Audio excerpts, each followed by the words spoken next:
अगर रशिया से इंडिया सामान आना है, चाहे हमारा तेल ही क्यों ना आ रहा हो, चाहे कोयला ही क्यों ना आ रहा हो, आने का जो फिलहाल रास्ता है ना वो यहां से शुरू होता है। मान लीजिए सेंट पीटर्सबर्ग से आप चले या रशिया की राजधानी से चले, तो चलते चलते आप निकले यहां से होते हुए बाल्टिक सी से होते हुए, फिर नॉर्थ सी से होते हुए, फिर यहां से सेल्टिक सी से होते हुए, फिर यहां से होते हुए अटलांटिक सी, और इसके बाद में स्ट्रेट ऑफ जिब्राल्टर से घुसकर मेडिटेरेनियन सी को क्रॉस करते करते आप पहुंचते हैं यहां पर स्वेज कैनाल में पहुंच करके फिर आप यहां से स्वेज कैनाल से निकल करके रेड सी से होते हुए, बंदर अब्बास यहां से बाबे मंडल से होते हुए, यहां से होते हुए गल्फ ऑफ आदेन से होकर फिर जेएनपीटी पहुंचते हैं। इस पूरे रास्ते को फॉलो करने में जहाज को 45 से लेकर 60 दिन का समय लगता है। विचार कीजिए, 45 से लगभग 45 से लेकर 60 दिन का समय जिस ट्रैवल को करने में लगता है, अगर इसका रिवर्स हम सीधा यहां से ट्रेन चलाएं और चला करके सीधा वाया ईरान होते हुए, बंदर अब्बास या चाबहार होते हुए सीधा यहां से निकालें और निकाल करके सीधा इंडिया भेज दें सामान, तो यह समय 25 दिन का लगता है। इसकी कल्पना तो वर्ष 2000 से की जा रही थी कि ऐसा होगा, ऐसा करेंगे, ऐसा कर लिया जाएगा, लेकिन यह एग्जीक्यूट भी हो गया है, लेकिन इसकी जानकारी नहीं दी गई। ठीक है, मतलब बहुत कम कवरेज इस बात को मिला है, लेकिन अपन तो कर लेते हैं, चर्चा कर लेते हैं। यह कॉरिडोर 7200 किलोमीटर लंबा मल्टी मोड ट्रांसपोर्ट रूट है। मल्टी मोड का मतलब यह हुआ कि यहां से आप ट्रेन से चलेंगे, कैस्पियन सी पानी को तैरकर पार करेंगे, फिर ट्रेन से चलेंगे, रोड से चलेंगे और चल करके फिर यहां से फिर पानी से होते हुए आप जेएनपीटी पहुंचेंगे। तो कई तरह के ट्रांसपोर्ट के मोड यूज किए गए हैं, इसलिए इसको मल्टी मोड ट्रांसपोर्ट रूट कहा गया है। वर्तमान में 13 कंट्री इसमें पार्टिसिपेट करने को तैयार हो गए हैं।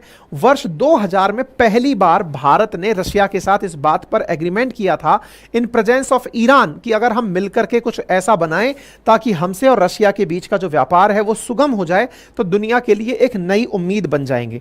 इसी बात को पहचानते हुए जितने भी आस पड़ोस के देश थे, जैसे Azerbaijan, Armenia, Kazakhstan, Kyrgyzstan, Tajikistan, Turkey, Ukraine, Syria, Belarus और ओमान, इन्होंने भी कहा साहब हमको भी इस रास्ते में जोड़ लो, अगर ये कॉरिडोर चालू हो गया तो हमारा भी ट्रेड बढ़िया हो जाएगा। रीजन, क्योंकि यहां पर ये सारे सेंट्रल एशियन कंट्रीज हैं, कैस्पियन सागर के साथ लगे हुए जो कंट्रीज हैं वो सब, ये सब तैयार होगा, साहब हमको भी जोड़ लो, हमारा माल भी पहुंच जाएगा।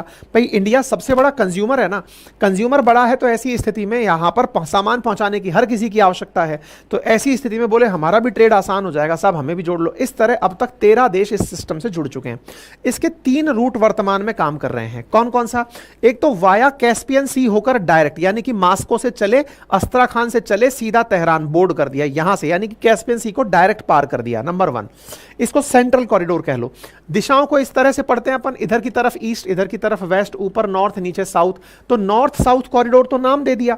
अब नॉर्थ साउथ कॉरिडोर में मध्य से होकर कैस्पियन सी से निकलो तब तो सेंट्रल हो गया, लेकिन इसके पश्चिम की तरफ अगर आप देखो तो ये वाला कॉरिडोर, मतलब पानी में से ना निकालकर आप रास्ते रास्ते चलते जा रहे हो, अस्त्राखान से अजरबैजान, अजरबैजान से Tehran via road rail network अगर आप पहुंचाते हो, तो ये वाला जो तरीका है, ये तरीका वेस्टर्न कॉरिडोर के नाम से जाना गया। ऐसे ही तीसरा कॉरिडोर बनाया गया कि जो रशिया है, रशिया का अगर ये वाला हिस्सा सामान भेजने के बारे में प्रयास करे तो कजाकिस्तान, तुर्किस्तान और तुर्कमेनिस्तान, यहां से होते हुए फिर तेहरान, यानी कि सीधा इधर से भी सामान को इधर भेजा जा सकता है। इसको ईस्टर्न कॉरिडोर नाम दिया गया। यानी कहने का मतलब ये समझिए कि वर्तमान में इस कॉरिडोर का जो ईस्टर्न वाला हिस्सा है, जो कि कजाकिस्तान, उज्बेकिस्तान, तुर्कमेनिस्तान इनको शामिल करता है, यह गलियारा इस समय पर बहुत महत्वपूर्ण हो जाता है जब पश्चिमी देशों के द्वारा भारत पर प्रतिबंध लादे जा रहे हो या डराया जा रहा हो कि अगर आपने ईरान से किसी भी प्रकार का व्यापार किया तो हम आपके साथ प्रतिबंध लगा देंगे। याद होगा जब चाबहार के साथ अभी कुछ दिनों पहले हमने 10 साल का एग्रीमेंट साइन किया, तो हमें यह धमकाने का प्रयास अमेरिका के द्वारा किया गया था। बात करें रशिया से तेल की, तो बात करी थी सर हमने, हमको नॉर्ड स्ट्रीम गैस के माध्यम से यह पता था कि रशिया तेल के साथ साथ गैस भी बेचता है। कोयले की क्या कहानी है? तो देखिए, कोयले के बारे में आप अच्छे से जानते हैं कि अकॉर्डिंग टू हीट और कहा जाए तो कार्बन सब्सटेंसेस, कोयला 4 प्रकार का मार्केट में उपलब्ध है, पीट, लिग्नाइट, बिटुमिनस और एंथ्रासाइट। भारत में कोयला तो खूब है, लेकिन अच्छी क्वालिटी का कोयला नहीं है। वहीं बात करी जाए रशिया की, तो रशिया के पास दुनिया का तीसरा सबसे अधिक कोयला एक्सपोर्ट करने का पावर है, यानी कि दुनिया का लगभग 20% के आसपास कोयला रशिया एक्सपोर्ट करता है। दुनिया में सबसे ज्यादा कोयला इंडोनेशिया एक्सपोर्ट करता है, फिर उसके बाद में इंडोनेशिया के बाद में ऑस्ट्रेलिया करता है, थर्ड नंबर पर रशिया आता है। ठीक है, अगर हम बात करें मतलब कोल्ड दुनिया वाइड मतलब कोयला जो है वो सबसे ज़्यादा निकलता कहाँ है, तो चाइना में निकलता है, फिर इंडिया में निकलता है, फिर इंडोनेशिया, यूएस, फिर ऑस्ट्रेलिया और फिर रशिया आता है। लेकिन उन सब की ज़रूरतें कम हैं, यही कारण है कि हमें अपने लिए अच्छी क्वालिटी का कोयला मंगाना पड़ता है। तो रशिया दुनिया को लगभग 18% कोयला एक्सपोर्ट करता है। ठीक है, आप ये सोचकर देखिए कि यह न केवल तेल गैस अपितु कोयले से भी इस इतने सैंक्शंस वाले काल में भी 43 बिलियन डॉलर कमा लिया है। यह जानकारी आपको पता होनी चाहिए। यानी कि इससे अंदाजा लगाइए कि रशिया पर कितने भी प्रतिबंध क्यों ना लगे हों, वो कोयला बेच करके भी पैसा कमा रहा है। अब आपके दिमाग में सवाल बनेगी कि सर इंडिया ने रशिया से इतनी तमाम दिक्कतों के बावजूद कोयला खरीदा क्यों? देखो, हम ऑलरेडी इंडोनेशिया से, ऑस्ट्रेलिया से कोयला खरीदते हैं। रिसेंटली क्या हुआ कि जैसे ही गर्मी पड़ी थी ना, इंडिया का जो बिजली प्रोडक्शन है उसमें कोयले से प्रोड्यूस होने वाली बिजली का बहुत बड़ा योगदान है। थर्मल पावर प्लांट से हम लोग बिजली पैदा करते हैं। अभी जब गर्मी पड़ी ना इस दौर में, तो हमें बहुत ज़्यादा बिजली की आवश्यकता पड़ी तो बिजली कोयले से बन रही है, तो ज़्यादा कोयला झोंको और उससे ज़्यादा बिजली बनाओ। तो इस तरीके से हमने कोयला यूज़ किया तो हमारे स्टॉक हिल गए। हमारे पास ये खबर है कि इंडिया का जो कोल स्टॉक है ना, वो बहुत ज़्यादा तरीके से प्रभावित हुआ। कोयले का स्टॉक इन दिनों थोड़ा डिप कर गया क्योंकि हमने ज़्यादा कोयला यूज़ कर लिया। और किसी भी देश को अगर अपनी इतनी बड़ी आबादी को सुविधाएं उपलब्ध करानी है तो उनके लिए आवश्यकता है कि वो प्रॉपर तरीके से संसाधनों का पूर्ण मतलब व्यवस्था करके चलें। यही कारण है कि कोयले का स्टॉक कम होना हमें मोटिवेट किया कि हम जल्दी से कोयला मंगाकर उसकी आपूर्ति कर लें। ठीक है, तो इंडिया ने दुनिया से कोयला मंगाने के अंदर और तेजी करी और तेजी करते हुए रशिया से कोयला मंगा लिया। अब ये खास क्यों हो जाता है? तो इसके पीछे का बहुत बड़ा कारण है स्वेज कैनाल। असल में साथियों, स्वेज कैनाल से दिन भर में वैश्विक व्यापार का लगभग 12% तेल ट्रैवल हो रहा है। यानी कि एक दिन में अगर 100% तेल दुनिया में ट्रैवल हो रहा है तो 12% ट्रैवल अकेला स्वेज कैनाल से हो रहा है।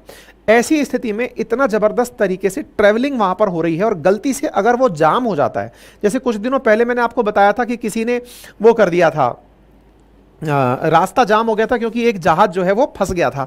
तो उस जहाज के फंसने से मैंने आपको बताया था कि रास्ता जाम हो गया था, तो ट्रैफिक बहुत ज़्यादा प्रभावित हुआ था। तो स्वेज कैनाल के थ्रू होने वाला व्यापार भारत को बहुत महंगा पड़ रहा है। 45 दिन मिनिमम लगता है रशिया से इंडिया सामान चल के आने में। तो हमने इसका स्थान 45 दिन जो मिनिमम लगता है उसके स्थान पर अगर इस नॉर्थ साउथ कॉरिडोर को चुन लिया तो हम 25 दिन के अंदर 7200 किलोमीटर ट्रैवल करा के वाया ट्रेन और जहाज हम अपने सामान को इंडिया लेकर पहुंच सकते हैं।